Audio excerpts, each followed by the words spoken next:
best part I never can remember. Ending part. Just remember, you're never more than a fret away from a good note. That's right, though. I learned that from a great guitarist. I don't even know Steve Under.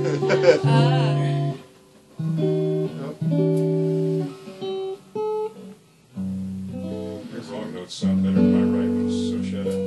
This one, man, I don't know.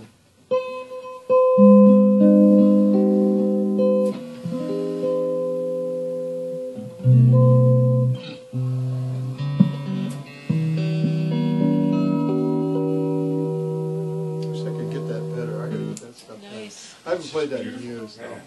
I want to play like Steve.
Here's Sesame Street.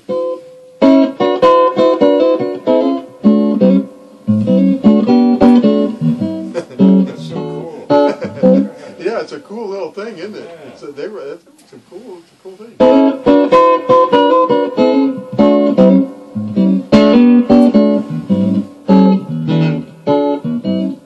It's gospel stuff.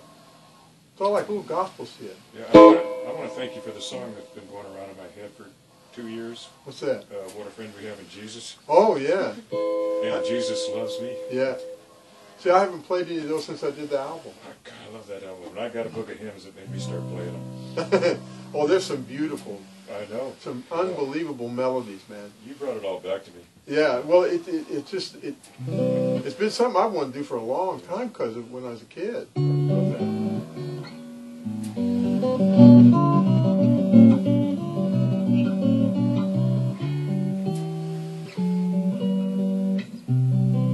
God, I haven't been playing a lot of solo guitar shit. And you get really sloppy. It's really funny. The guys I know who do it really well, that's all they do. They don't play any ensemble stuff because to get really good at it, like Chet was, you know, you can't be sloppy. And I'm sloppy. I'm really sloppy compared to those boys.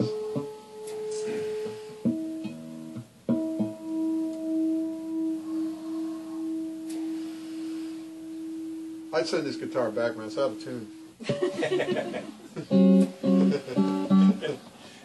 You funny, Jason says.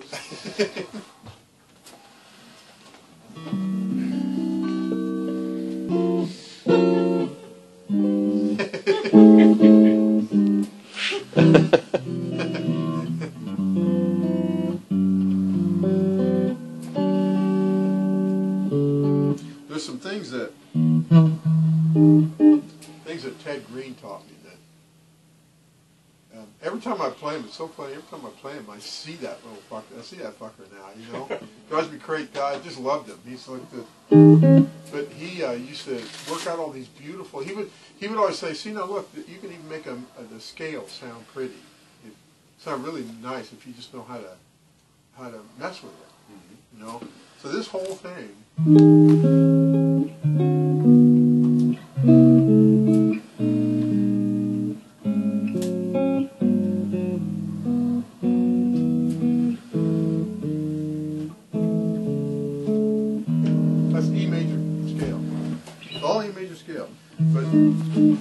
put the major 7, you put all the 7s in. You got a major 7 there.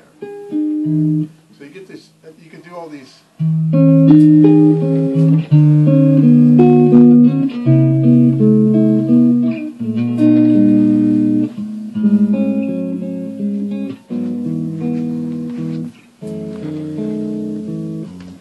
Just major scale. Wow, you can do that with a major scale?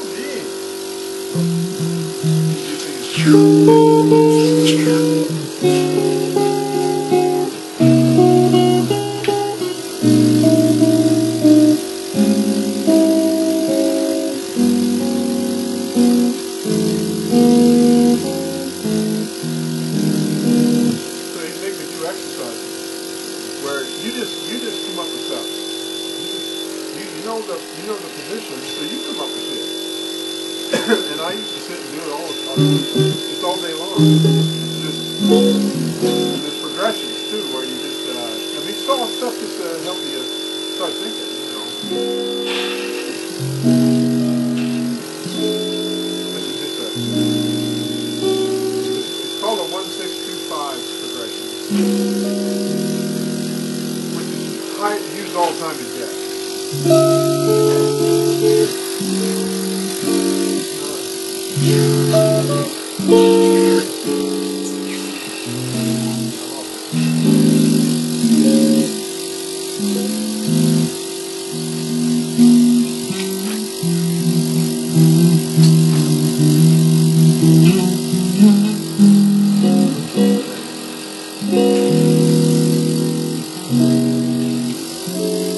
Common progression. You've heard this before.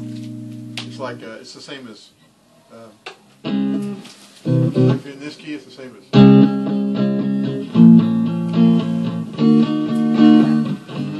That's all it is.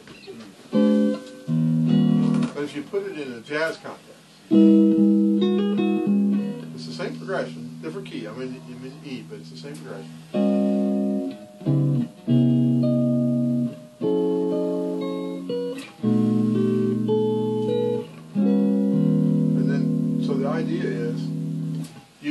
Experiment and you'll make mistakes, but just try to keep that moving somehow, right?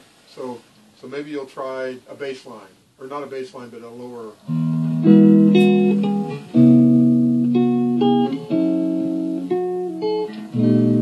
So see, if you don't like that chord, you can play with that shit.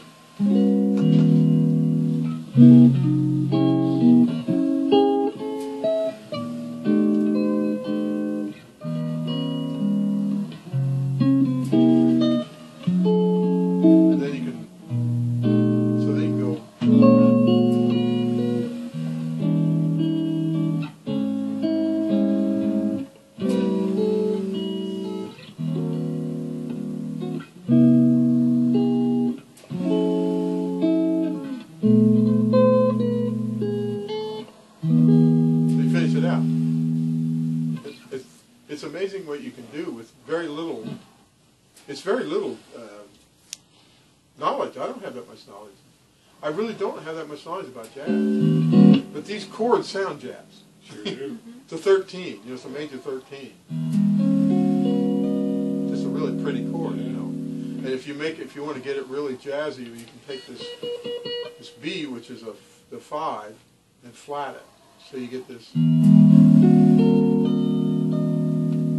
Even nastier, you know, that kind of thing. Yeah, make it sound easy. It is easy, though. That's the thing. I used to have students. It was a wonderful thing. One of the things about MI that I did like is I'd have students that would say, "Oh, wow, man, I really like. What is that? What is that, man?" And then so I'd show it to them, and they would come back. It was really great because they'd come back and find out, well, you know, it really isn't all that hard, really. What's hard is when you expand on it, then you can get in trouble sometimes. But that's how a lot of these guys find where the hell they're playing. They just go for shit, you know. I used to take it down here because I like to, instead of this chord, take it down here.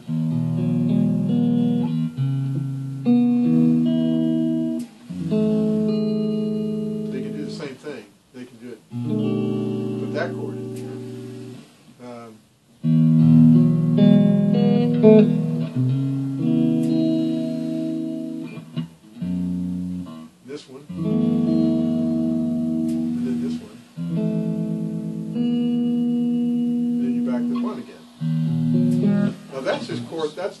little major dummy-ass chord substitution. Nothing special about that. Ted can make it special. He could go off to the universe somewhere, and I wouldn't know where the hell. Ted, where are you going? We're not still in E, are we? Are we still in? What the hell you doing, brother? I'm lost. You know, it's pretty, but I don't know where you are. So don't ask me. Okay, Steve, what chord is this on? I have not a clue. It's pretty. That's what I know. I used to do a lot of that stuff at home. It's a great little thing to do. You don't have to stick to that key. It's just that for some reason or other, that key sounds nice. You know, it's an E, you know, and it's got a...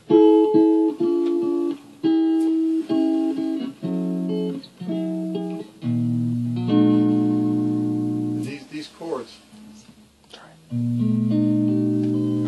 That chord, and this one, and then this one. They're all just variations of the same chord. And what he did for me that I thought was the most beautiful thing is that he said, if I remember right, he said one time, he said, you probably got one of those chord books at home. It's got 4,800 chords in it, right? I got one. Yeah. I said, well, I got more. I got a couple. I got a couple of different versions. Yeah. He said, yeah, well, I understand. He said, you don't have to have that, but throw those books away. And I said, but Ted, you know, there are times when I need to look. No, you don't have to look up. So what he did was he gave me what he calls a chord speller. And what he did was he wrote out, here's what a major chord is, 1, 3, 5, right? First, 1, 3, 5. You know, that's a major chord. That's a C major chord. You can see that on piano. There it is. And in fact, it's really easy to see on piano because it's all white key. So you skip a key and you skip one key and go to another one. That's C major 7. And if you flat this 7, make it a B flat, now it's C7. Okay? So now you keep that flat and add a 9, skip a white key and go to there. Now you got a C9. Okay, look how many chords you know already. You move that anywhere on the guitar, and that all works. And then if you put that flat 7 back to a major 7, now you have a C major 9. So he just showed me how to spell the chords. So if somebody throws some dinky-ass, weird-ass chord out, A minor 7 flat 5, I know how to get that almost instantly. And not memorizing it, just knowing, okay, here's an A minor 7, or I hope it's A minor. That's A minor 7. So you have to kind of know where the notes are. Like, what is the 5 of the A? It's an E, right? So you have to know that. That's the E. If it's an A minor 7 flat 5, you flat that note. It's telling you what to do. Now that's an A minor 7 flat 5. See what I mean?